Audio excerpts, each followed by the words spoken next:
So the MUA have had a very big sort of press briefing this morning down here at Eagle Labs, and involving also lots of the community. Dr. Allinson, MUA, are putting in smart meters. This seems like old news if you're in the UK, because they've had them for years, and we're just playing catch-up. But there's more to it? There is. Today was the start of a public information campaign and just a bit of a press release to tell people what the road's going to be. We're not playing catch-up with the UK. What we've done is wait and see, make sure that we learn from the mistakes. Some of them are quite obvious mistakes they've made, but what's been quite obvious over the last 2 years is that the prepayment system, the key system that people have been using, is going past its sell-by date. It was beginning to break down. We had a couple of outages towards the end of last year where people couldn't charge up their electricity meter, and we're getting worried about that. And we need to replace that because we've got 8,000 people on the island using that. And at the moment they have to take a physical key out in the rain, go to the local shop if it's open and charge it up. We think we can do a lot better. So the smart meter system is really initially to replace that, to give people the functionality that they can charge up on their mobile phone. They can still go into the shop to charge up, but we'll give them a lot better ways of dealing with paying their bills. And then we're going to widen it out to the whole community to put smart meters in right across the island so that people really have much better control about the electricity they use. So the actual keys will disappear altogether, will they? Yep, they will indeed. I mean, the keys are great, but people have to pay a deposit for the keys, and they have to pay a deposit for the meter. Then they can sometimes lose the keys, so they get broken. What we'll be doing is having a digital system that's a lot more reliable, but still will give the choice that if people want to go in face-to-face and hand over a fiver for their electricity at the local shop, they'll be able to do so. And it takes it further by, you can do it on your phone or something, could you as well? You can. I mean, in the same way as people have got used to top-upping their mobile phone online and doing automatic top-ups and having alerts when their credit is running low, we can do exactly the same with electricity to get around some of the anxiety people have about paying their bill. Okay, now you're going to take it further. So normal customers who are on the usual meters will move to those as well. Will there be a charge for this? Well, who's picking up the tab? There will not be a charge for this. The Manx Utilities will be picking up a tab. Over the next 10 years, we're putting in quite a bit of money for quite a major infrastructure project. But the reality is the meters we're using at the moment, the analogue meters, people don't make them anymore. The whole of Europe has gone over to smart meters. So when we want to replace like for like, it's becoming more and more difficult. So what we'll be doing over the next 10 years is replacing all the meters, both with domestic and commercial customers, with smart meters to allow them to get a lot more real-time data about their use, to make those decisions about how they want to use electricity, but also to help us deal with the demand. So no more people coming to the house, ring the bell if it's inside, that'll all go because it'll just go down the lines. Right? Exactly. I mean, we do have a problem with meter reading. People have to be in.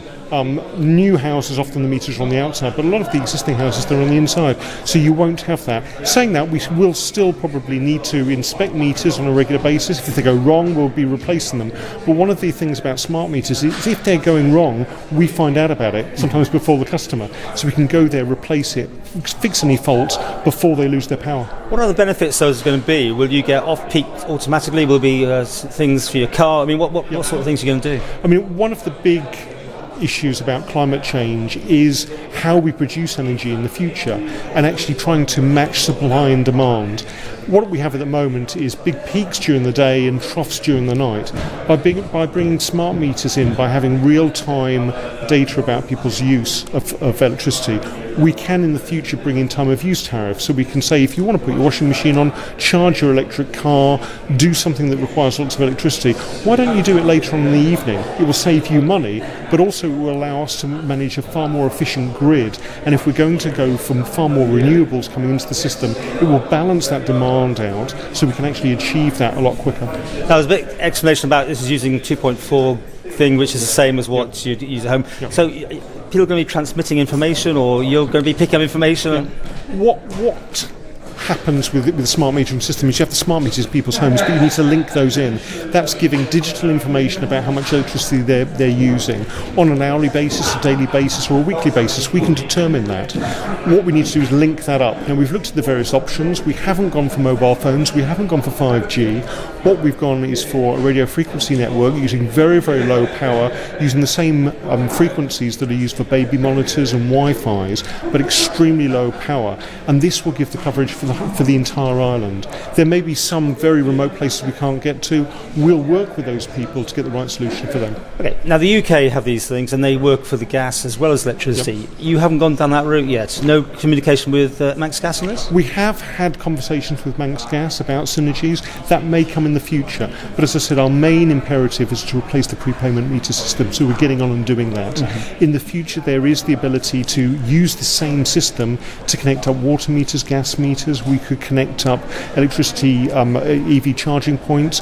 We're even talking to local authorities about using the same system for them to control street lighting and monitoring pollution and monitoring water levels. There are lots of ways we can then feed into the system, but it is a very secure system that deals with anonymised data coming one way. It hasn't been the big success in the UK. There's been all sorts of issues. I think they've replaced the original meters already. People got big screens they can look at, and they get worried about it because they can see the sun surges. Will it be different? We're very different. One of the problems with the UK is every supplier was putting in different meters, and if you change from one supplier to the other, you'd have to change your meter. The meters were being put in by third parties. What we're doing on the Isle of Man is putting in meters to everyone's home. We've got one electricity supplier on the island, and we're using our own staff. We've also waited to see what the best meters are and waited to see what the best way of connecting it all up is. And we're actually going to be working with the customers rather than doing things to them. Everyone will have the chance to actually select the time that is suitable for them for us to come in and replace the meter. Some people won't want to change, you know that, don't you? I mean, some people will say, I'm very happy as I am, thank you. And again, we don't want to force anyone to do things that they don't want to do. We will be working with all our customers. We will be trying to allay their fears, deal with why they don't want a meter. If they don't want a smart meter, that's fine. We'll come back to you in a year or two's time and see if you change your mind. If you still don't want a smart meter, we will then work with you round your objections to get the right solution for you. Finally, will this make electricity cheaper in the island? No.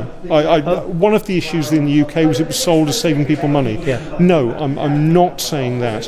What I hope is that by giving people the control over their electricity use, they can reduce their bills. And that's a real possibility. But it's giving people the power to do that. What we need to do, though, is make sure that on the Isle of Man we have an efficient energy supply that's secure, that we keep the lights on, and that is affordable. And that's what I think we can do by having the move to smart meters. It's part of the idea of having a smart grid and leading up to a point where we're using renewable energy for the majority of our supply.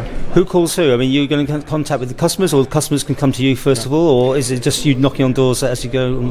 Today's the start of a full publicity campaign. We won't be installing the first meter until next January, and what we'll be doing between now and then is publicity about it, informing people about smart meters, but also working with all those individual people. So we will be contacting consumers to say, we'd like to put a smart meter in, we'd like to explain that to you, when's the right time for you.